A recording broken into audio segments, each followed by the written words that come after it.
हमारे चैनल को सब्सक्राइब करें और बेल आइकन दबाना ना भूलें। कोविड-19 के संक्रमण से रोकथाम व बचाव को लेकर 25 मार्च से बंद किए गए 9वीं से 12वीं तक के सरकारी विद्यालयों के छात्रों के लिए अच्छी खबर है। 4 जनवरी से वैसे सभी विद्यालयों को पुनः खोला जा रहा है। जिलाधिकारी डॉक्टर त्यागराजन एसएम की अध्यक्षता में बैठक में जिला शिक्षा पदाधिकारी ने बताया कि 9वीं से 12वीं तक के सभी सरकारी माध्यमिक उच्च माध्यमिक विद्यालयों को 4 जनवरी से चालू करने का निर्देश प्रधान सचिव शिक्षा विभाग बिहार द्वारा जारी किया गया है। जारी आदेश में कक्षा 9वीं से 12वीं तक के सभी सरकारी माध्यमिक उच्च माध्यमिक विद्यालयों के छात्र छात्राओं को कोविड-19 के संक्रमण से बचाव हेतु 2 बासेबुल मास्क जीविका के माध्यम से उपलब्ध कराने का निर्देश दिया गया। जिलाधिकारी ने खुलने वाले सभी विद्यालयों की साफ सफाई एवं सैनिटाइज कराने के निर्देश दिए तथा डीपीएम जिला स्वास्थ्य समिति को भी समन्वय स्थापित कर इसे करवाने को कहा गया।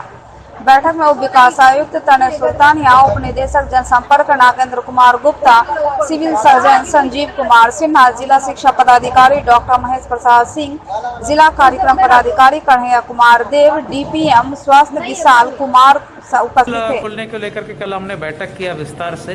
सभी बच्चों को 3 दिसंबर तक 2 मास्क प्रत्येक बच्चों को देना है। जीविका की जिम्मेवारी सौंपी गई है।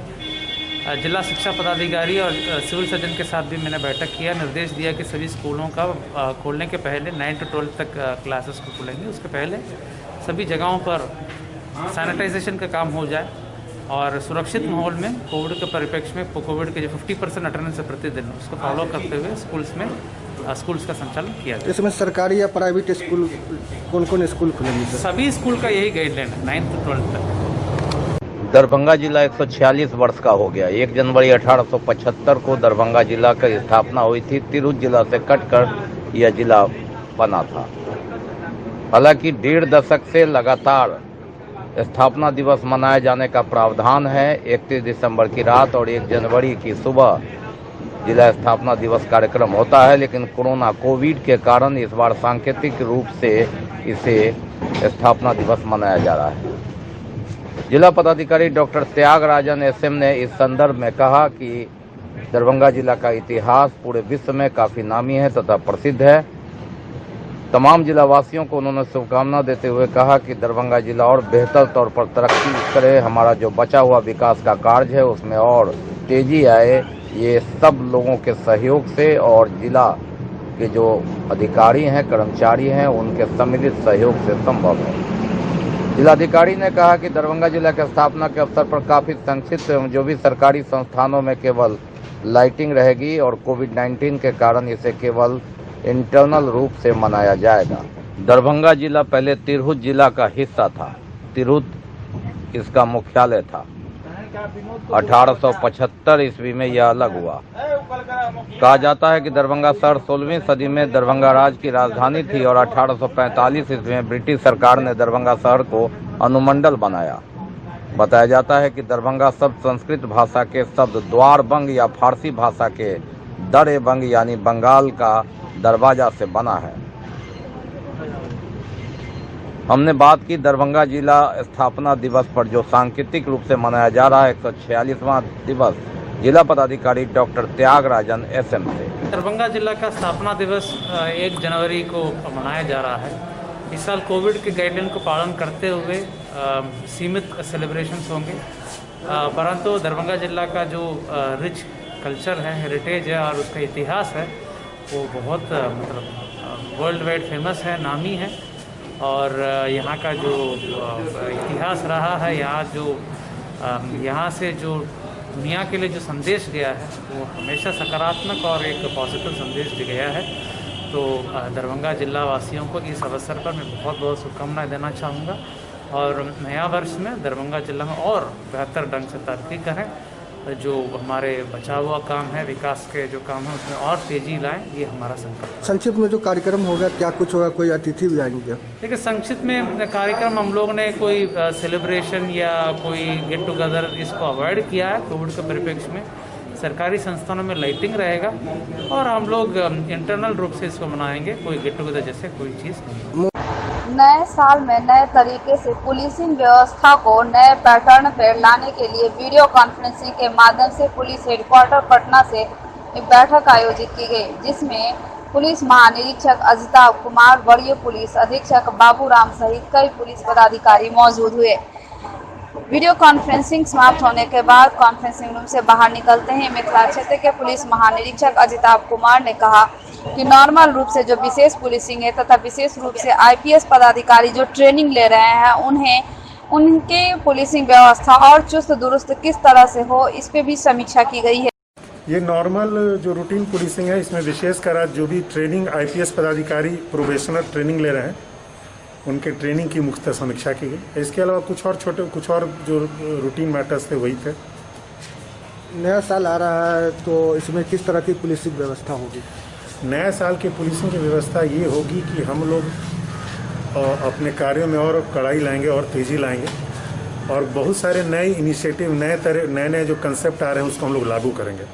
रात में नए साल के जश्न में जो आज 31 दिसंबर नहीं, ये सब जगह इंस्ट्रक्शन दिया जा रहा है। हम लोग जो कोरोना को लेकर जो सावधानियां बरतनी है वो तो बरतनी है। बीमार नहीं रहा लाचार, हो रहा मुफ्त उपचार। हड्डी नस रोग से संबंधित गंभीर बीमारियों का मुफ्त में इलाज। इंतजार किसका, जाएं सर्राफ ऑर्थो एवं स्पाइन सेंटर और दर्ज कराएं प्रधानमंत्री जन आरोग्य योजना में अपना नाम। विश्व की सबसे बड़ी स्वास्थ्य सुविधाओं का उठाएं लाभ।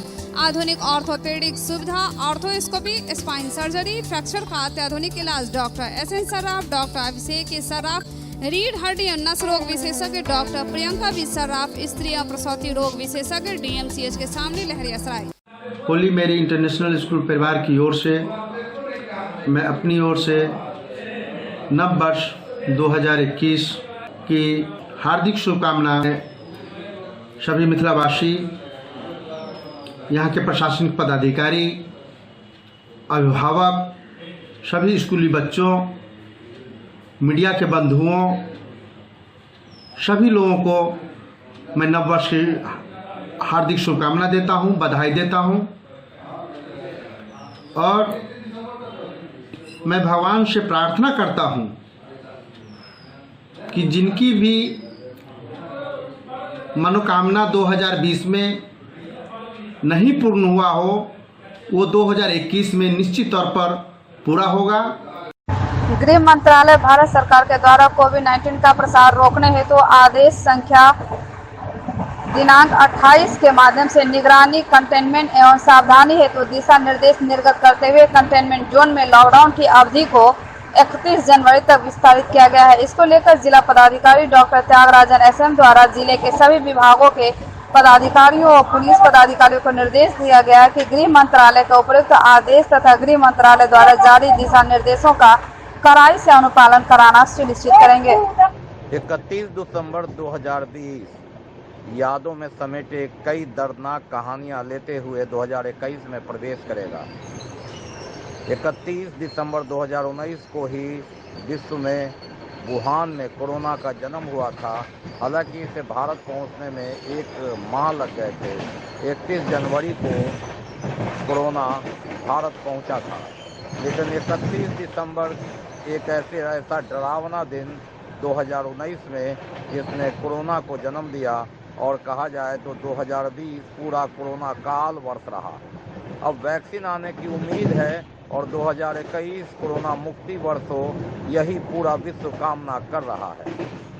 1 करोड़ का आंकड़ा भारत में पहुंच गया है। पूरे अगर बात करें विश्व की तो 15 लाख से ज़्यादा लोग मौत के शिकार हुए हैं और ऐसी परिस्थिति में भारत में भी मृतकों की संख्या काफ़ी ज़्यादा है। दरभंगा की बात करें, दरभंगा बिहार में कोरोना सबसे पहले 22 मार्च को पहुंचा था। दरभंगा 27 अप्रैल को आया। पूरे 1 साल की बात करें तो 56 जाने अब तक कोरोना से जा चुकी है, जिसमें 21 दरभंगा शहर के हैं। कोरोना का ये कोहराम है। 4000 कोरोना संक्रमित निकले हैं, जबकि पहला संक्रमित 27 अप्रैल को निकला था। 6 जून को पहली मौत हुई थी और मौत की संख्या 56 हो गई है। कोरोना वार्ड से 102 शव अब तक निकल चुका है। यहाँ दरभंगा, मधुबनी, समस्तीपुर, सुपौल इत्यादि के भी हैं। दरभंगा जिले में जो मौत की बात करें तो 56 मौतें हैं और 21 दरभंगा शहर के। कोरोना का कोहराम थमा नहीं है। 2020 डरावनी यादें लेकर भले जा रहा है, लेकिन उम्मीद पर दुनिया कायम है। हम उम्मीद करते हैं कि 2021 वर्ष स्वास्थ्य शक्ति और कोरोना मुक्ति का वर्ष होगा और 2020 में जो कष्ट लोगों ने झेले हैं 2021 में खात्मा होगा। Global health care and diabetes research centre, जो बिहार में पहला अंतर्राष्ट्रीय तकनीक एवं आधुनिक सुविधाओं से लैस सुपर स्पेशलिटी डायबिटीज केंद्र है, जहां एक छत के नीचे डायबिटीज से संबंधित सारी सुविधाएं मौजूद हैं, जैसे कि diabetes heart care, diabetes eye care, diabetes neuro care, diabetes foot care, diabetes pharmacy और डायबिटीज प्रयोगशाला। पता जीसस एंड मैरी स्कूल के पास, रहमगंज, दरभंगा, बिहार। नमस्कार, मैं अभिषेक कुमार विकी टीवीएस परिवार की ओर से तमाम मिथिला वासियों को नव वर्ष की हार्दिक शुभकामनाएं देता हूं। मैं आशा करता हूं कि ये नव वर्ष आपके जीवन में खुशियां लाए। धन्यवाद। भारतीय राष्ट्रीय राजमार्ग प्राधिकरण एवं राष्ट्रीय राजमार्ग के द्वारा जिले में बनवाए जा रहे सड़कों की समीक्षा बैठक जिलाधिकारी डॉक्टर त्यागराजन एसएम की अध्यक्षता में आयोजित हुई। भारतीय राष्ट्रीय राजमार्ग प्राधिकरण मुजफ्फरपुर प्रमंडल के प्रबंध निदेशक रामप्रीत पासवान ने बताया कि भारतीय राष्ट्रीय राजमार्ग प्राधिकरण द्वारा NH2 को NH57 से जोड़ने के लिए भारत माता परियोजना के अंतर्गत इंटर कॉरिडोर बनाया जा रहा है, जिसके अंतर्गत आम से गया जहानाबाद, नालंदा, पटना, वैशाली, समस्तीपुर होते हुए दरभंगा तक सड़क बनाई जा रही है, जिसकी कुल लंबाई 209 किलोमीटर है। इस परियोजना में 4 पैकेज हैं। पैकेज नंबर 4 मुजफ्फरपुर प्रमंडल देख रहा है, जिसमें समस्तीपुर जिले में पड़ने वाले सड़क का कुछ हिस्सा तथा दरभंगा जिला का पूर्ण हिस्सा शामिल है। इसकी लंबाई 44.10 किलोमीटर है। इसमें दरभंगा जिला के 32 गांव और समस्तीपुर जिला के 28 गांव शामिल है। 4 सड़कें राष्ट्रीय राजमार्ग द्वारा बनाई जानी है। बिहार राज्य पथ विकास निगम लिमिटेड समस्तीपुर प्रमंडल के उप महानिदेशक प्रबंधक द्वारा बताया गया कि उनके अंतर्गत वरुणा पुल रसियारी पथ से में चौड़ीकरण मजबूतीकरण का कार्य किया जाना है। अगले सप्ताह से दरभंगा में काम शुरू हो जाएगा। वर्तमान में समस्तीपुर में काम चल रहा। इस परियोजना में आशापुर के पास बाईपास बनाया जाना है। जिला भू अर्जन पदाधिकारी ने बताया कि SH 88 पथ वरुणा पुल रसियारी पथ में चौड़ीकरण कार्य के अंतर्गत कुल 26 मौजा में भू अर्जन किया जाना था, जिनमें से 24 मौजा का भू अर्जन कर NH को हस्तगत कराया जा चुका है। शेष 2 मौजा का भू अर्जन किया जा रहा है। जिलाधिकारी ने इस पथ में अब तक कार्य प्रारंभ नहीं किए जाने को लेकर असंतोष जाहिर की तथा शीघ्र ही इस पथ में बिहार राज्य पथ विकास निगम समस्तीपुर प्रमंडल के उप महाप्रबंधक को कार्य प्रारंभ करने के निर्देश दिए। और अपर मुख्य सचिव अमृतलाल मीणा सर का कहना है कि दोनों अति महत्वपूर्ण सड़कें हैं और केंद्र सरकार और माननीय प्रधानमंत्री इस पर सीधे मॉनिटरिंग कर रहे हैं। तो इसके लिए जिला स्तर पर भी हमें भी इसको तत्पर रखते थे, जो कराना होगा। अगर इन लोगों की तरफ से कोई दिक्कत वापस आए, हमारे तरफ से कोई दिक्कत है तो आप बताएं, बिल्कुल कोई दिक्कत नहीं सर। लेकिन आपको भी ये करना होगा यहाँ पर भी। और हमारा कोई वैसे लैंड एक्विजिशन का मेजर प्रोजेक्ट चल नहीं रहा है, इसलिए हम लोगों को पूरा सहयोग आपको मिलेगा। ठीक है, ठीक है, ठीक है। तो वही है सर कि पहले से ये लोग हमको अनुसूचित जाति अनुसूचित जनजाति अधिनियम 1989 के अंतर्गत गठित जिला स्तरीय सतर्कता अनुश्रवण समिति की बैठक जिलाधिकारी डॉक्टर त्यागराजन एसएम की अध्यक्षता में आयोजित की गई। बैठक में केवटी के विधायक मुरारी मोहन झा, सदस्य विजय कुमार पासवान एवं सदस्य सुभाष महतो, उप निदेशक जनसंपर्क नागेंद्र कुमार गुप्ता, पुलिस उपाधीक्षक मुख्यालय SC/ST थाना के थाना प्रभारी उपस्थित थे। बैठक में जिला कल्याण पदाधिकारी द्वारा 4 प्रस्ताव को समिति के समक्ष रखा गया, जिनमें पहला लहरीसराय थाना कांड संख्या 6/20 के बांदिनी पार्वती देवी को जाति सूचक शब्दों से गाली गलौज व मारपीट करने तथा यौन उत्पीड़न के लिए कुल मुआवजा राशि 2 लाख का 25% 50,000 रुपये तथा SC/ST थाना के कांड संख्या 81/20 के बादी धरोड़ा बहेरा निवासी हरि दर्शन पासवान को मारपीट, गाली गलौज एवं जाति सूचक शब्दों से गाली गलौज व मारपीट करने के एवज में 25,000 रुपये। घनश्यामपुर थाना के कांड संख्या 207/20 के वादी पाली निवासी नथुनी मोची को के साथ जाति सूचक शब्दों से गाली गलौज और मारपीट करने के एवज में 25,000 रुपये और कुशेश्वर थाना कांड के संख्या 200/20 के वादी कुशेश्वर स्थान के बल्लाह निवासी शंकर पासवान के साथ जाति सूचक शब्दों से गाली गलौज और मारपीट करने के एवज में चार्जशीट दर्ज हो जाने पर 75,000 रुपये की स्वीकृति प्रदान की गई। उल्लेखनीय है कि SC/ST अत्याचार निवारण अधिनियम 1989 के अंतर्गत SC/ST समुदाय के लोगों के साथ जाति सूचक शब्दों से गाली गलौज और मारपीट करने पर प्राथमिकी दर्ज होने पर कुल देय मुआवजा का 25% यानी 25,000 रुपये दिया जाता है तथा चार्जशीट दर्ज हो जाने पर देय मुआवजा का 75% यानी 75,000 रुपये दिए जाते हैं। वहीं महिला यौन उत्पीड़न के मामले में मुआवजे राशि दुगुनी यानी 2 लाख रुपए हो जाता है। ये बताइए आपको जो 74 का आपने भेजा प्रस्ताव आवंटन है आपके पास? आवंटन उसके लिए तो रिवॉल्विंग फंड का सरकार नीति कर रही है। अतीत कर रहे हैं तो अतीत करने दीजिए। अभी क्या स्थिति है? अभी कहाँ से पैसा दें? अभी तो हम तत्काल में उस फंड में पैसे नहीं है। किस फंड से देंगे? वो जो सामान्य मद में है सर। सामान्य से डाइवर्ट करके देंगे जी। ये सही है, विभाग से परमिशन मिला हुआ आपका डाइवर्ट करके देने का? उसके लिए हम मार्गदर्शन मांग रहे हैं सर विभाग से। तो पैसा देते जा रहे हैं हर मीटिंग में जो अनुमोदन कर रहा पैसा तो दे रहे हैं आप जी, फिर अभी मार्गदर्शन मांग रहे हैं। वो तो सर पहले वाला था उसमें आवंटन था। अभी आवंटन खत्म हो गया है न अभी तो है। अभी जो प्रस्ताव सब आया है उसके भुगतान के लिए हमारे पास पैसा है।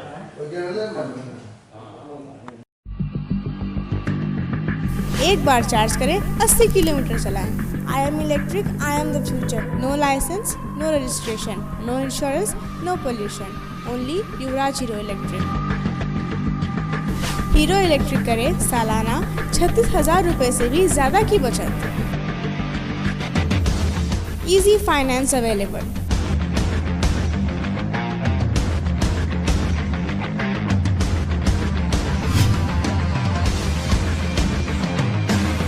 हीरो इलेक्ट्रिक की बैग 37,000 से लेकर के 96,000 तक नई मॉडल उपलब्ध है। एक बार अवश्य पधारें।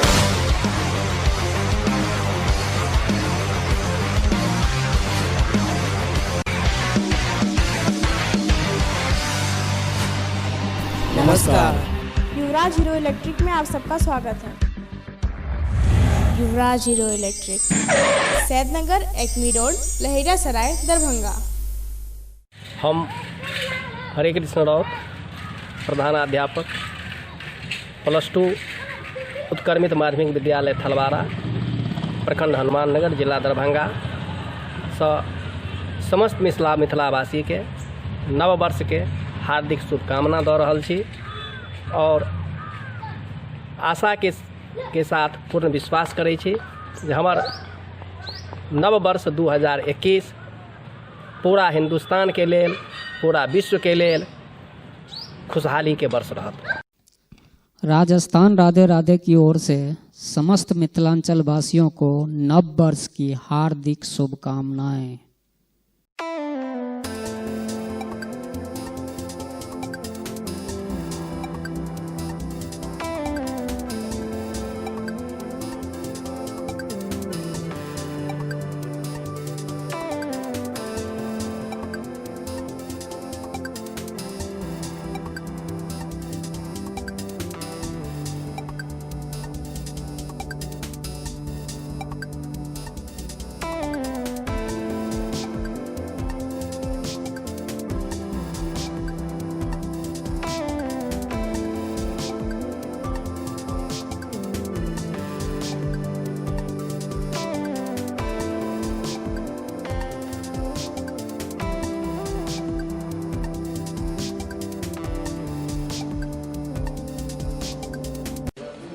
इस वर्ष का अंतिम समय चल रहा है। अब नया वर्ष 2021 आने वाला है।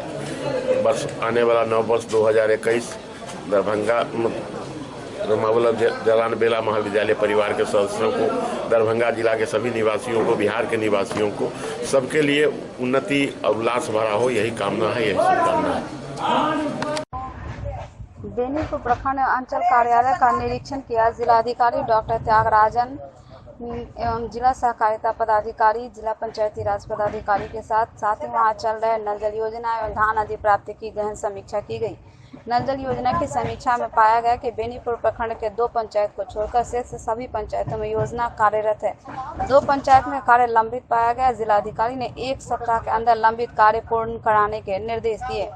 समीक्षा के दौरान उन्होंने प्रखंड विकास पदाधिकारी बेनीपुर को नल जल योजना का सतत अनुश्रवण करने का निर्देश दिया तथा लाभुकों को नल जल का सतत मिलता रहे। उन्होंने उन्हें यह सुनिश्चित करने को कहा। उन्होंने कहा कि 12,000 रुपये की राशि से प्रत्येक वार्ड में 1 अनुरक्षक रखा जाए जो इसका सतत संचालन व निगरानी करता रहे। नल जल योजना की छोटी मोटी समस्याओं का निराकरण तुरंत कराया जाए। धान आदि प्राप्ति की समीक्षा में पाया गया कि बेनीपुर अंचल के अतहर, दक्षिणी एवं जोड़िया पैक्स के द्वारा धान की आदि प्राप्ति प्रारंभ नहीं की गई है। जिलाधिकारी ने दोनों पैक्स अध्यक्ष को निलंबित करने के निर्देश दिए तथा प्रखंड कृषि पदाधिकारी बेनीपुर द्वारा ठीक से अनुश्रवण न करने के लिए उनका वेतन स्थगित कर दिया। जिलाधिकारी ने भ्रमण के दौरान ITI बेनीपुर एवं सिंचाई विभाग द्वारा निर्मित डाक बंगला भवन का भी निरीक्षण किया। निरीक्षण के दौरान उन्होंने बताया कि डाक बंगले में केयरटेकर नहीं रहने के कारण इसका मेंटेनेंस नहीं हो पा रहा तथा उपयोग नहीं किया जा रहा है। उन्होंने SDO बेनीपुर को कहा कि इस डाक बंगला को प्रशासन के अधीन ले लिया जाए ताकि केयरटेकर की प्रतिनियुक्ति कर इसे उपयोग में लाया जा सके। आयसा बिहार राज्य परिषद की 2 दिवसीय बैठक के बाद आयोजित संवाददाता सम्मेलन को संबोधित करते हुए आयसा के राज्य परिषद की 2 दिवसीय बैठक चल रही है। बिहार के लगभग तमाम जिलों के नेतृत्वकारी उपस्थित हुए हैं। इस बैठक में आगामी नए सालों में आयसा का क्या विजन होगा, क्या कार्यभार होगा, इसको लेकर गंभीरता से चर्चा किया गया। संयुक्त रूप से रणनीति बनाई गई। वर्तमान समय में छात्रों के सामने शिक्षा और सम्मानजनक रोजगार की समस्या से त्रस्त है। इन मुद्दों पर केंद्र व राज्य की सरकारों ने छात्रों को हमेशा ठगने का काम किया है। इन मुद्दों पर आने वाले नए साल में राज्य स्तर पर शिक्षा और सम्मानजनक रोजगार व लचर स्वास्थ्य व्यवस्था के खिलाफ आयसा जुझारू छात्र आंदोलन खड़ा करेगा। अभी यहाँ पे 2 दिनों का हमारा 2 दिवसीय मीटिंग हो रहा था आयसा का, राज्य काउंसिल का, जिसमें हमारी बहुत तरह की बातें आई। मेन मुद्दों में हमारा एक अभियान है शिक्षा, स्वास्थ्य और रोजगार को लेकर के। तो अभी जिस तरीके से सरकार के हमले बढ़े हैं इन तमाम क्षेत्रों में, आप देख लीजिए कि बिहार विधानसभा का पूरा चुनाव रोजगार के मसले पे हुआ है और बहुत दिनों के बाद बिहार में कोई ऐसा चुनाव हुआ है जो किसी वैलिड पॉइंट पे हुआ है, जो सांप्रदायिकता से हट करके या उल जलूल की बातें जो सरकार बीच में ले आती है, दंगे वाले, उन सब से हट करके रोजगार के मसले पे चुनाव हुआ है। और कोविड के दौरान हम लोगों ने स्वास्थ्य की स्थिति को देखा है, तो उस पर एक बड़ा नज़र है, बिहार राज्य के युवाओं की नज़र है। शिक्षा की स्थिति के लिए युवाओं ने बढ़कर के अपना प्रतिरोध जारी किया है कि 3 साल का ग्रेजुएशन 5 साल में कराया जाता है। तो इसीलिए आयसा ने एक पूरा कैंपेन लिया है, एक अभियान लिया है कि शिक्षा, स्वास्थ्य और रोजगार, इन 3 मुद्दों पे हमारा रिगरस रूप से कैंपेन चलेगा अभी जनवरी में, फरवरी में, और हमारी सदस्यता जो है वो आयसा की बढ़ाई जाएगी। आयसा की 2 दिवसीय राज्य परिषद की बैठक कल से ही दरभंगा कलेक्टर विश्वविद्यालय में चल रही है, जो कि अब ख़त्म हो गई है। बैठक में मूल रूप से शिक्षा, रोजगार और स्वास्थ्य का जो मसला है, जिस मसले पर बिहार विधानसभा का चुनाव भी हुआ, उसमें महिला सुरक्षा और आज के दौर में जो किसान मूवमेंट चल रहा है, उसको जोड़ते हुए हम लोगों ने 2 दिन तक राजनीतिक मंथन किया है। और अब जो मीटिंग के बाद हम लोग निर्णय लिया है, इस अभियान को चलाते हुए 50,000 आयसा का नया सदस्य हम लोग बनाएंगे। 200 यूनिट में आयसा का नया यूनिट गठित करते हुए हम लोग राज्य सम्मेलन की ओर बढ़ेंगे। और इस अभियान को चलाते हुए हम लोग पटना में एक बड़ा विधानसभा में प्रदर्शन करेंगे। और कुल मिलाकर जो शिक्षा, रोजगार और स्वास्थ्य का मुद्दा है, वो किस तरह से हल हो, शिक्षा का समस्या कैसे हल हो, रोजगार कैसे नौजवानों को मिले। जो सरकार ने चुनावी दौर में भाजपा और जदयू की शासन ने कहा कि 19,000 लाख रोजगार हम देंगे, वो रोजगार सरकार दे। स्वास्थ्य की जो बदहाली स्थिति है, चाहे DMCH हो, PMCH और अन्य अनुमंडल अस्पताल है, उसको कैसे ठीक किया जाए, इसको लेकर हमारा आंदोलन होगा। और यही निर्णय हुआ है कि आने वाले समय में इस सेंट्रल मुद्दे के साथ नाका नंबर 2 के पीछे शनिदेव स्थान में 24 घंटे का श्याम सुंदरकांड शुरू हुआ, जिनमें मोहल्ले के लोगों ने और दूर दूर से आए हुए लोगों ने शनिदेव स्थान के साथ सुंदरकांड को सुन रहे हैं, पूजा अर्चना में भाग ले रहे हैं। लोगों का कहना है कि शनिदेव की महिमा अपरंपार है। शनिदेव जिन पर दया दृष्टि रखते हैं, उनकी जिंदगी में हमेशा खुशी खुशहाली रहती है। इस महायज्ञ स्टाम में लोग बढ़ चढ़ कर हिस्सा ले रहे हैं। उधर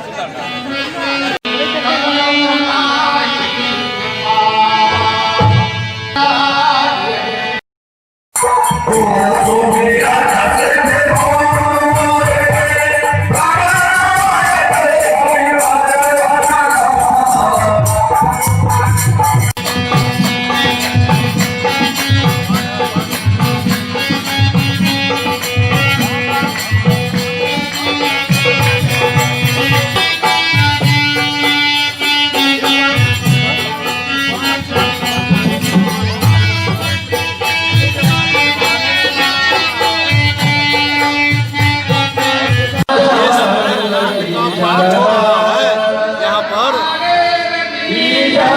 पर 12 घंटे का सुंदरकांड का पाठ होगा और सुंदरकांड के पाठ के बाद महाप्रसाद का वितरण होगा। ये सुंदरकांड का पाठ हो रहा है यहाँ पर और कुछ नहीं होगा।